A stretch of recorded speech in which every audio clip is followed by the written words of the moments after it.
Hi all, ഇന്ന് ഞാൻ വന്നിരിക്കുന്നത് ടർബോ എന്ന മൂവിയുടെ വിശേഷങ്ങളുമായിട്ടാണ്. ടർബോ ഇന്ന് ഞാൻ കണ്ടത് നമ്മുടെ കോഴിക്കോടുള്ള അപ്സര തിയേറ്ററിലാണ്. കുറച്ച് മാസങ്ങൾക്ക് ശേഷം തിയേറ്റർ വീണ്ടും വന്നിരിക്കുകയാണ്. നമ്മുടെ കോഴിക്കോട്ടുകാരെ സംബന്ധിച്ച് നമ്മൾ ഒഴിച്ചുകൂടാനാവാത്ത കുറച്ച് വികാരങ്ങളുണ്ട്. കോഴിക്കോട് ബീച്ച്, മാനാഞ്ചിറ സ്ക്വയർ, മിഠായി തെരുവ്, അങ്ങനെ നമ്മുടെ ഒഴിച്ചുകൂടാനാവാത്ത കുറച്ച് വൈകാരിക ബന്ധങ്ങളുണ്ട്. ആ ബന്ധങ്ങളിലൊന്നാണ് നമ്മുടെ കോഴിക്കോട് അപ്സര എന്ന് പറയുന്നത്. അപ്പോൾ അത് പോയ സമയത്ത് നമ്മളുണ്ടായിരുന്ന ഒരു വേദന എന്ന് പറയുന്നത് നമുക്ക് ഒരിക്കലും എക്സ്പ്ലെയിൻ ചെയ്യാൻ കഴിയാത്തതാണ്.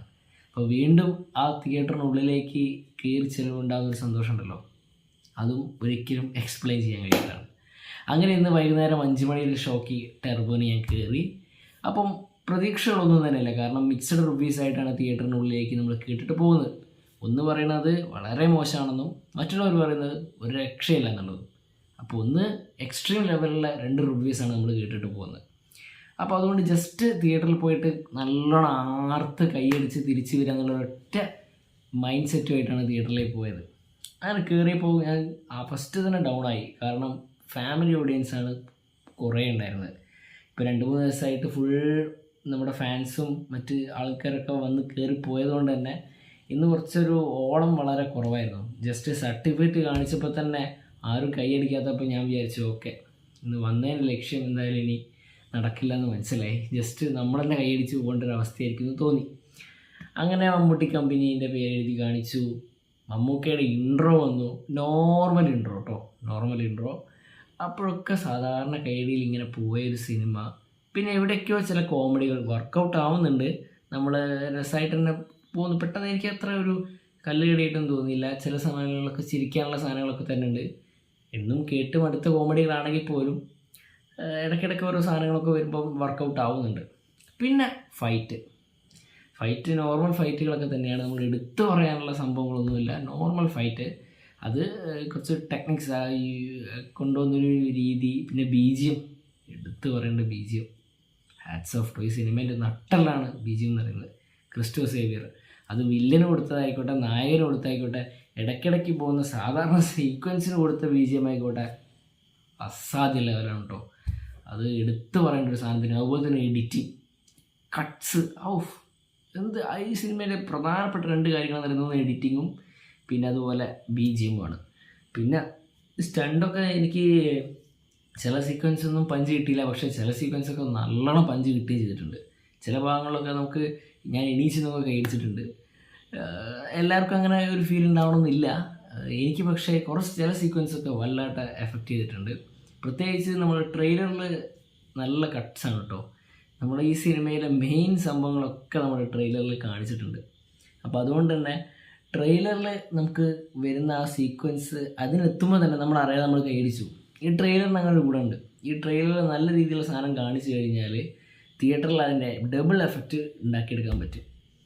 കാരണം ഇപ്പോൾ ഉദാഹരണത്തിന് മമ്മൂക്ക ലാസ്റ്റ് പറയുന്ന ഡയലോഗ് ഉണ്ടല്ലോ, ഞാനിവിടെ വീഴുവാണേ ഒരു 10-15 പേര് കൂടി കാണും എന്ന് പറയുന്ന ഒരു ഡയലോഗ് ഉണ്ടല്ലോ, അത് ഞാൻ ഇവിടെ തിയേറ്ററിൽ പറഞ്ഞാൽ മതി, അപ്പോഴേക്കിനെ ബാക്കി ഓഡിയൻസ് ആയിക്കോളും. അത്രയും ആവേശത്തിലായിരുന്നു. ഏറ്റവും കൂടുതൽ കൈയടിയിട്ടൊരു സീൻ എന്ന് പറയുന്നത് അതായിരുന്നു.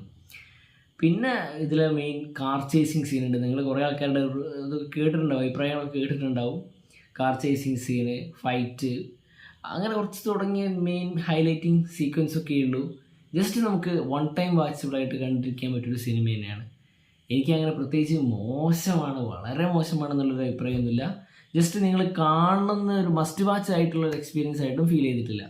ഇത് നിങ്ങൾ കാണാൻ ആഗ്രഹിക്കുന്നുണ്ടെങ്കിൽ OTTക്ക് വെയിറ്റ് ചെയ്യരുത്, തിയേറ്ററിൽ പോയി കാണാം. ഇനി കാണുന്നില്ല എന്ന് വെച്ചാൽ വിട്ട് കളയാം, അത്രയേ ഉള്ളൂ ഈ സിനിമ.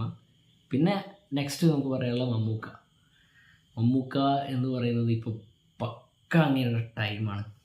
70 കഴിഞ്ഞപ്പോഴാണ് അങ്ങനെ ഒരു ടൈം തുടങ്ങിയത്. എന്താ പറയുക, ഇത്രയും മിക്സഡ് നെഗറ്റീവ് റിവ്യൂസ് വന്നിട്ട് പോലും ഇങ്ങനെ പടത്തിന് ആൾ കയറുന്നുണ്ടെങ്കിൽ ടൈം എന്ന് പറയുന്നത് ഒരാളുടെ ടൈം അയാളെ എത്രത്തോളം ഇൻഫ്ലുവൻസ് ചെയ്യുന്നില്ല. ഇനി വലിയൊരു എക്സാമ്പിൾ ഇനിയില്ല. കാരണം ഇതേ സമയം ലാലേട്ടൻ്റെ പടമാണ് ഇത് എങ്കിൽ, ഇതിന് നെഗറ്റീവ് റിവ്യൂ ആയിരുന്നെങ്കിൽ, ഈ ഒരു റിവ്യൂ ആണ് നമ്മുടെ ലാലേട്ടൻ്റെ പടത്തിന് ഇപ്പോഴത്തെ ഒരു കണ്ടീഷനിൽ കിട്ടുന്നെങ്കിൽ പടം ഓടില്ല. ഇപ്പോൾ കിട്ടിയ കളക്ഷൻസ് ഒന്നും കിട്ടിയില്ല. മമ്മൂക്കയുടെ ടൈമാണ്. ആ പീക്ക് ടൈമിൽ അദ്ദേഹത്തിന് കിട്ടിയൊരു കൊമേഴ്ഷ്യൽ സിനിമ കുറച്ചുകൂടി ബെറ്റർ ആക്കാമായിരുന്നു എന്ന് എനിക്ക് തോന്നി ചില സീക്വൻസൊക്കെ കാണുന്ന സമയത്ത്. പിന്നെ ഒരു സ്റ്റോറിയെക്കുറിച്ച് പറയുകയാണെങ്കിൽ മിഥുൻ മാനുവൽ തോമസ് ആണ് എഴുതിയതെന്ന് എനിക്ക് തോന്നിയില്ല. നമ്മൾ എന്ന് വിചാരിച്ച് മിഥുൻ മാനുവൽ തോമസ് ത്രില്ലർ ടൈപ്പ് മാത്രമേ ചെയ്യാവൂ എന്നല്ല. അദ്ദേഹത്തിനും അദ്ദേഹത്തിൻ്റെതായിട്ടുള്ള സേഫ് സോണിൽ നിന്ന് മാറി വേറൊരു സിനിമ കൊമേഴ്ഷ്യൽ ടൈപ്പ് ചെയ്യണമെന്ന് ആഗ്രഹം ഉണ്ടാവും.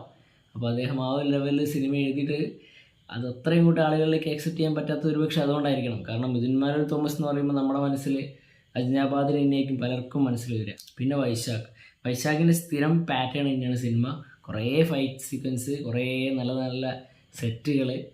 വൈശാഖ് അങ്ങനെ ഒരു പരിപാടി ഉണ്ട്, സെറ്റ് വെച്ചിട്ട് ഇങ്ങനെ നമ്മളിലേക്ക് ഇങ്ങനെ സാധനം എത്തിക്കാൻ ശ്രമിക്കുന്ന ഒരു സംഭവം ഉണ്ടല്ലോ, അതൊക്കെ ചെയ്തിട്ടുണ്ട്. ലാസ്റ്റ് നമ്മളെ പുലിവിക്കലിനൊക്കെ ഉള്ള പോലെ തന്നെ 10-15 മിനിറ്റ് നീളുന്ന ഗംഭീര ഫൈറ്റ് ഉണ്ട്. കഴിയാവുന്ന എല്ലാ വെപ്പൺസും ഐറ്റംസൊക്കെ ഉപയോഗിച്ചിട്ട് ഹീറോനെ തല്ലാൻ വരുന്നു, ഹീറോ അതിനെ എങ്ങനെ നേരിടുന്നു, ഇതൊക്കെ തന്നെ സ്ഥിരം സംഭവം തന്നെ. കാർ ചേസിങ് സീക്വൻസാണ് പിന്നെ ഞാൻ ഹൈലൈറ്റ് ചെയ്ത് പറയുന്നൊരു കാര്യം. നമ്മളിതുവരെ കാണാത്ത ഒരു മോളിവുഡിലെ ഒരു എക്സ്പീരിയൻസ് തന്നെയാണ് ശരിക്കും ആ സീക്വൻസ് എന്ന് പറയുന്നത്. പിന്നെ ലാഗ് എനിക്ക് സത്യം പറഞ്ഞാൽ ഫീൽ ചെയ്തിട്ടില്ല. ഫസ്റ്റ് ഹാഫ് ഭയങ്കര ലാഗായിരുന്നു, കണ്ടിരിക്കാൻ തോന്നില്ല, ക്ഷീണമാണെന്നൊക്കെയാണ് പലരും പറഞ്ഞത്. പക്ഷേ എവിടെയും എനിക്ക് ലാഗ് ഫീൽ ചെയ്തിട്ടില്ല. ഒരു കല്ലുകടി സത്യം പറഞ്ഞാൽ എവിടെയും ഫീൽ ചെയ്തിട്ടില്ല. കണ്ടിരുന്നിട്ടുണ്ട്, 2-2.5 മണിക്കൂർ പോയത് അറിഞ്ഞിട്ടില്ല. ഒറ്റ തവണ കാണാനുള്ളൊരു സംഭവം എനിക്ക് ടർബോയിലൂടെ കിട്ടിയിട്ടുണ്ട്. ഇനി ഒരു കമ്പനിക്കാരൻ എന്നോട് നമുക്കൊന്ന് കാണാൻ പോയാലോ എന്ന് വിളിച്ചാൽ ഒരു പക്ഷേ ഞാൻ പോവില്ല. കാരണം ഒരു തവണ കാണാനുള്ളൊരു എക്സ്പീരിയൻസ് ടർബോ എന്നുള്ളതിലുള്ളൂ എന്ന് എൻ്റെ ഒരു അഭിപ്രായം. ഉള്ള സമയം തിയേറ്ററിൽ നിങ്ങൾ ജസ്റ്റ് ഒന്ന് ആർത്ത് ഉല്ലസിക്കാൻ മാത്രം പോകാൻ താല്പര്യമുള്ളവർ പോയാൽ മതി, അല്ലാത്തവർ നിരാശപ്പെടുമെന്ന് മാത്രം പറഞ്ഞുകൊണ്ട് മറ്റൊരു സിനിമയുടെ റിവ്യൂ ആയിട്ട് വരുന്നവരെല്ലാവർക്കും ബൈ. ഒരാളും പറയാൻ വിട്ടുപോയി, രാജ്ബി ഷെട്ടീൻ്റെ കാര്യം പറയുമ്പോൾ അദ്ദേഹത്തിന് നല്ല സ്ക്രീൻ പ്രസൻസ് ഉണ്ട്. അദ്ദേഹം അസാധ്യ മാനറിസ് ഒരു വില്ലൻ കഥാപാത്രം ചെയ്യാനുള്ള ഒരു കാലിബറുള്ള ഒരാളാണ്. പക്ഷേ അദ്ദേഹത്തിന് കിട്ടിയിട്ടുള്ള ക്യാരക്ടർ എന്ന് പറയുന്നത് അത്രയും തിന്നായിട്ടുള്ളതാണ്. അദ്ദേഹത്തിന് ഈ സിനിമയിൽ ഒന്നും ചെയ്യാനില്ല. അദ്ദേഹത്തിൻ്റെ കാലിബർ ഒന്നും കാണിക്കാനുള്ള ഒന്നും തന്നെ ഈ സിനിമയിൽ ഇല്ലാത്തത് കൊണ്ട് തന്നെ അദ്ദേഹത്തിന് എന്തില്ല, നമ്മളിലേക്ക് ഹിറ്റ് ചെയ്യാൻ കഴിയുന്നില്ല, നമ്മളിലേക്ക് കണക്ട് ചെയ്യാൻ കഴിയുന്നില്ല.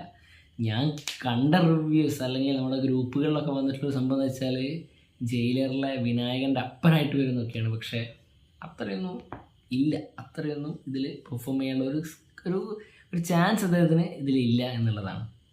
പിന്നെ മമ്മൂക്കയുടെ ഇത്രയും വലിയൊരു എഫേർട്ടിനെ കുറച്ചുകൂടി മനോഹരമായിട്ട് അവതരിപ്പിക്കാമായിരുന്നു എന്ന് എനിക്ക് തോന്നി. അത്രയേ ഉള്ളൂ.